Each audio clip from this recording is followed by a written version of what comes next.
O Drama da Bretanha, capítulo 6, Marcos de Villiers. 6. Não nos deixes entregues à tentação, mas livra-nos do mal.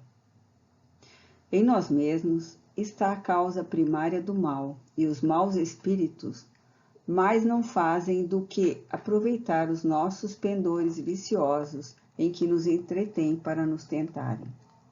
Cada imperfeição é uma porta aberta à influência deles, ao passo que são impotentes e renunciam a toda tentativa contra os seres perfeitos.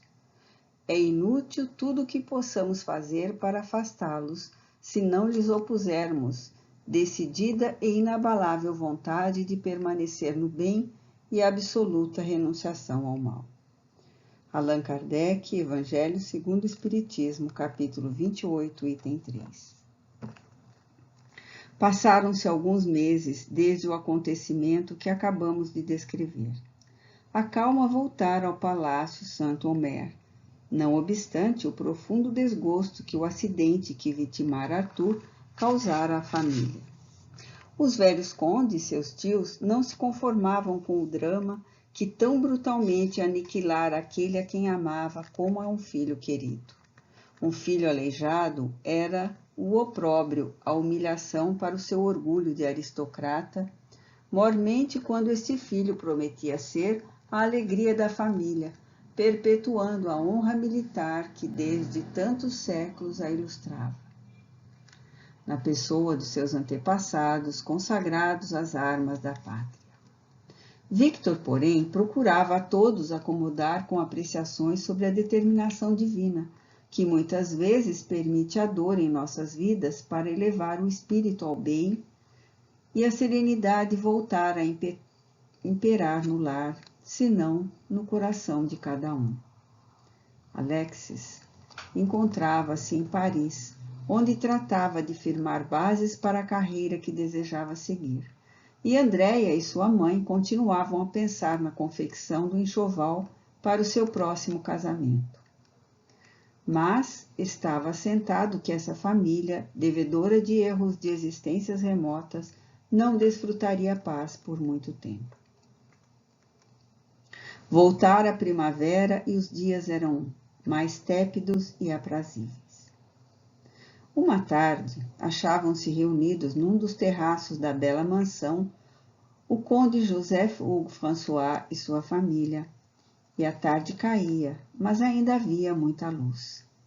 Chovera ligeiramente durante o dia e agora as folhas, ainda molhadas, luziam a fraca luz do sol que declinava ali. Um cheiro bom de selva regada e terra umedecida, de envolta com o perfume penetrante de 1000 espécies de flores, oferecia aos corações jovens um desejo de vida e de expansão dos próprios sonhos.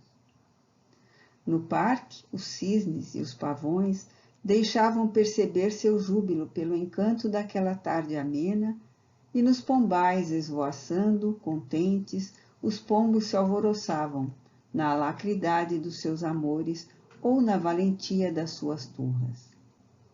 Enquanto a passarada arisca, do alto de antigos arvoredos, presidia a tarde com a orquestração dos seus maviosos cânticos.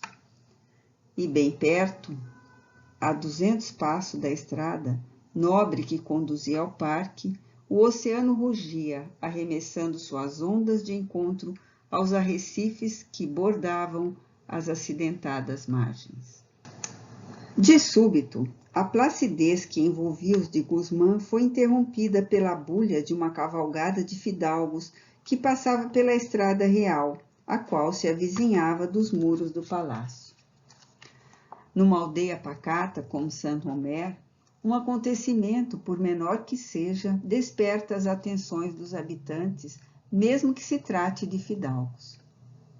Levantaram-se, pois, os senhores de Guzmán e se achegaram ao balcão do terraço, procurando por entre a folhagem da estrada distinguir a escolta que tanto alarido fazia. Oh! Exclamou de repente Victor, reconhecendo um dos cavaleiros que passava. É o nosso vizinho, o senhor de Villiers, de Saint-Patrice. que volta à excursão feita com amigos às matas de sua propriedade. Houve um piquenique magnífico e compareceram até mesmo amigos vindos de Paris propositadamente para compartilhar dele e das demais recreações combinadas para a temporada primaveril, segundo se sabe. É a primeira festividade que o senhor de Villiers oferece depois que se fixou em seu castelo de Saint-Patrice. Dizem que é riquíssimo, atalhou o conde Joseph Hugo, ilhano e amável. Nada mais acrescentaram, no entanto. Não obstante, sabiam que o fidalgo em questão, anfitrião de tantas figuras ilustres vindas de Paris, chamava-se Marcos de Villiers e era conde de Stainsbourg e de Saint-Patrice, que descendia de raça flamenga e possuía um castelo na aldeia próxima de Saint-Patrice, onde acabava de fixar residência a fim de repousar, porquanto se sentia muito fatigado das lutas e peripécias da vida, que suas terras eram imensas e seus haveres grandiosos, que era um gentil homem apreciado por todos que tinham a honra de conhecê-lo, por suas maneiras afáveis e alegres e suas prodigalidades, que era culto, amigo das artes e da literatura, e que até mesmo desenhava retratos de amigos, presenteando-os em seguida aos retratados. Que além de milionário, era portador de um bom gosto insuperável, pois oferecia aos amigos e correligionários festas e partidas encantadoras. Que era solteiro e ainda jovem, visto que não atingira ainda os 35 anos, que voltara recentemente da América, onde se exilara, ainda muito jovem, durante a Revolução, e onde enriquecera prodigiosamente e onde possuía, no estado de Louisiana, terras cultivadas e muito extensas, e que no momento empenhava-se em fazer relações de amizade com os fidalgos da região, e os visitava sem cerimônias, apresentando-se ele mesmo apenas com um pedido de permissão.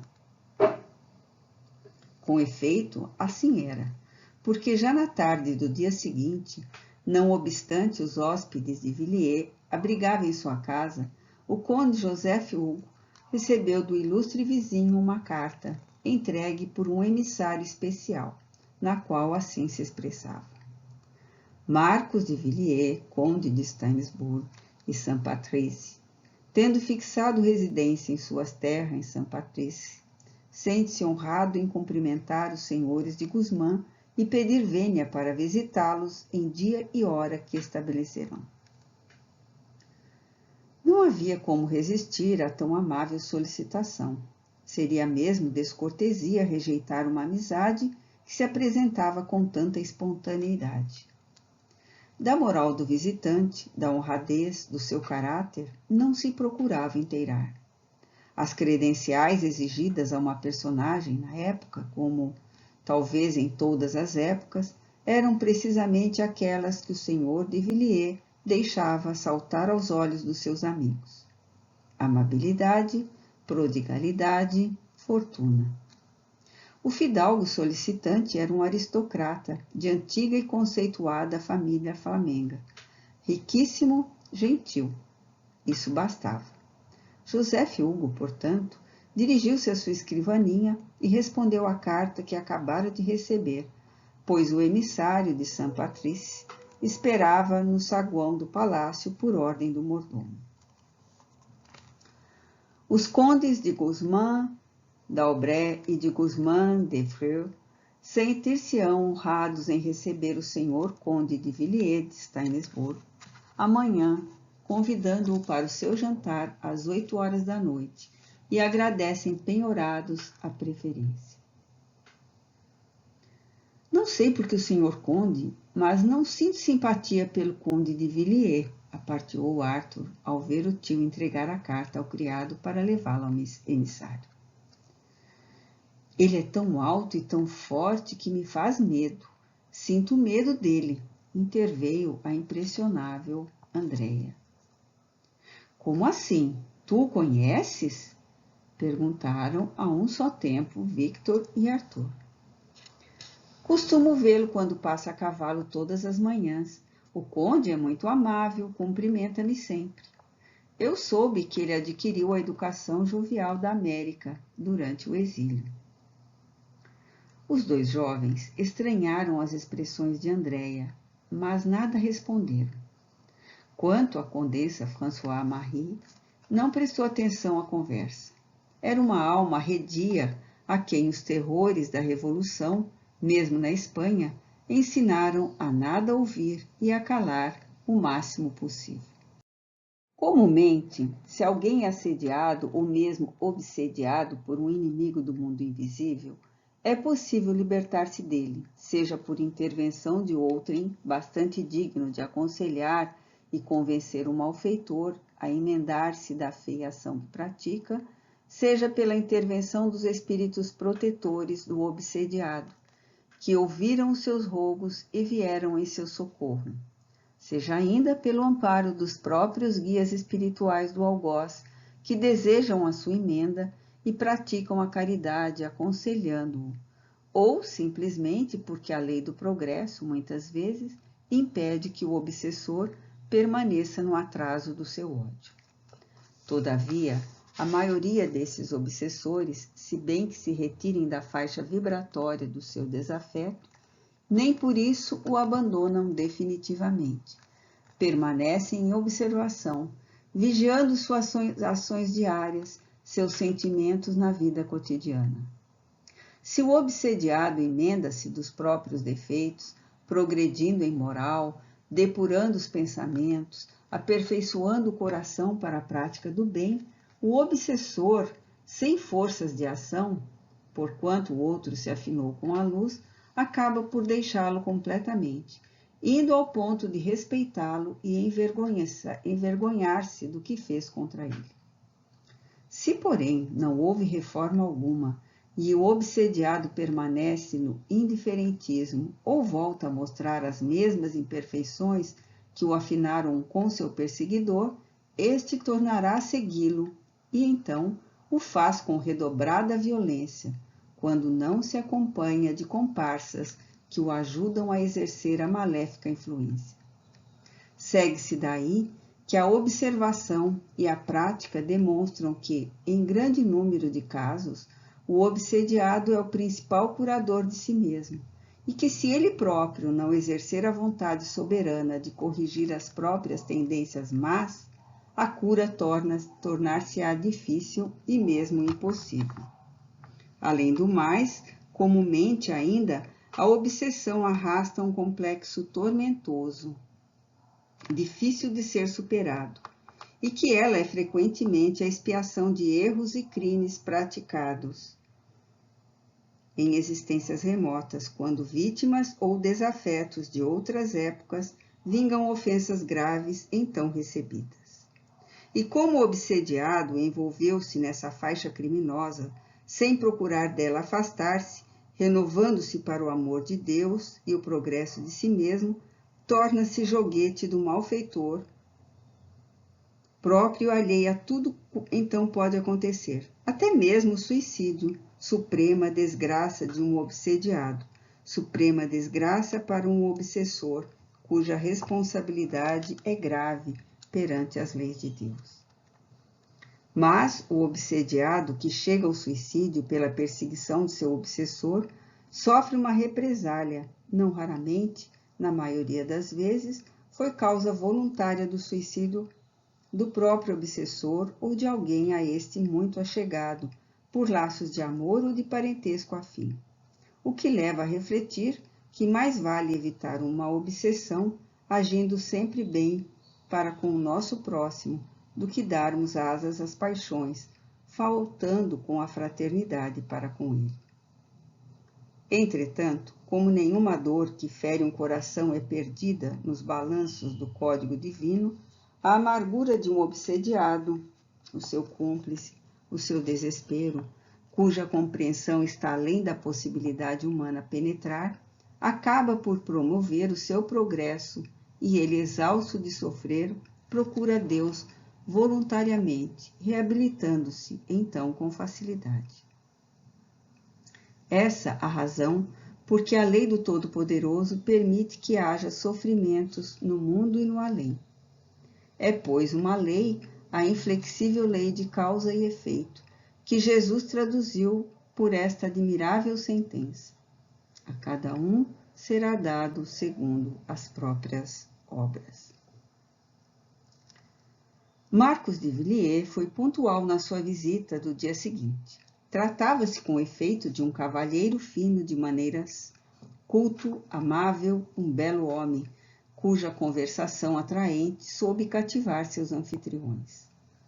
Contava cerca de 35 anos e sua tez, um tanto crestada pelo sol da América, tornava-o porventura mais atraente e belo no conceito das damas. Bom pianista, tornou o serão da família de Guzmán num encantador recreio, com as belas peças que executou. E à mesa, soube converter o jantar num repasto talvez ainda mais agradável, ao narrar, a pedido de Victor e do conde, seu pai, suas viagens pela grande confederação americana, onde a vida pitoresca que levara caberia num volume. Andréia confessava-se encantada, fascinada pela palavra e as maneiras do visitante. Cantou durante o serão, acompanhada por ele ao piano, com agrado dos pais que exultavam por vê-la alegre e desfrutando saúde.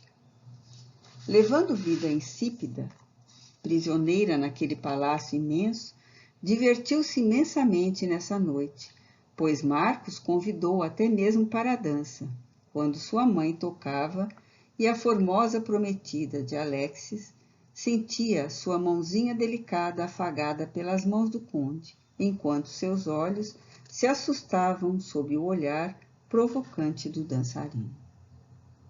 Sentado em sua cadeira de rodas, Arthur não presenciava tais acontecimentos com bons olhos. Emocionava-se desagradavelmente, percebendo que o senhor de Villiers cortejava visivelmente sua prima, pois desde o jantar notara que seus olhos a buscavam a cada momento, e na conversação dirigia-se a ela com desenvoltura, o que não era de bom gosto na etiqueta francesa, visto que Andréia era apenas uma adolescente, mas que os donos da casa interpretavam como costume americano, que o novo amigo adotara em suas viagens, sedento de renovação e liberdade, como se revelava ser. Entretanto, Arthur não se enganava. Servido por uma intuição que valia por uma profecia, mal impressionado que ficara com as maneiras do conde para com a prometida de seu irmão. Marcos achava-se com efeito enamorado de Andréia desde muito antes, e aquela visita, outra causa não tivera, senão aproximar-se da menina e observar a possibilidade de cortejá-la definitivamente. Esse homem galante, mundano, aventureiro, que se conservava solteiro aos 35 anos, que se gabava de nunca ter se deixado prender pelo amor de uma mulher, um dia, cavalgando pela estrada nobre que conduzia ao palácio de Guzmán, viu Andréia passeando com sua mãe entre as árvores do parque. De outra vez, vira-a sentada sobre as pedras que orlavam as ribanceiras da beira-mar. Cumprimentou-a e tentou falar-lhe. A menina, porém, sorriu, mas não deu a permissão desejada e fugiu temerosa. Ao visitar a família agora, Marcos de Villiers já dirigia a Andréia uma carta de amor, sem contudo assiná-la. Essa carta, entregue a Mathilde, a criada de quarto da menina obsediada, fora trazida a Saint-Omer por um seu amigo e namorado serviçal de Marcos. Andréia aceitara e ocultara a missiva de todos da casa, deleitando-se com o inédito da aventura, cujas consequências não foi capaz de prever. Existia, portanto, um entendimento sigiloso entre ela e o novo vizinho, quando se deliberou visitar a família. Não obstante, Marcos não ignorava que Andréia era prometida de um primo que residia em Paris. Dissera consigo mesmo ao sentir-se enamorado da jovem. Não importa. Se a amo, farei-me amar por ela e estarei disposto até mesmo ao casamento. Naquela noite, pois ao regressar à casa, sentia-se inquieto, excitado, insofrido. Pessoalmente, Andréia era mais encantadora, pela meiguice e singeleza que irradiava de si, do que a princípio supusera. E sua atração por ela recrudescera com aquela visita. E só pela madrugada conseguiu adormecer. No século XVI, Marcos de Villiers vivera em Paris, mas era um simples cavaleiro a serviço de Henrique I de Guise, príncipe da Lorena, e chamava-se Reginaldo de Trulles. No século XVII, vivera em Bruges, em existência seguinte. Era fidalgo e chamava-se Ferdinando de Gois, antigo desafeto de Alexis e da própria Andréia, por quem fora também apaixonado. A Suprema Lei determinara a reunião dos três nessa nova etapa terrena, visando a sua reconciliação e progresso espiritual. A menina de Guzmán, porém, por aquela época, enredara-se em tramas assaz, tumultuosas e dificilmente, agora, conseguiria libertar-se delas.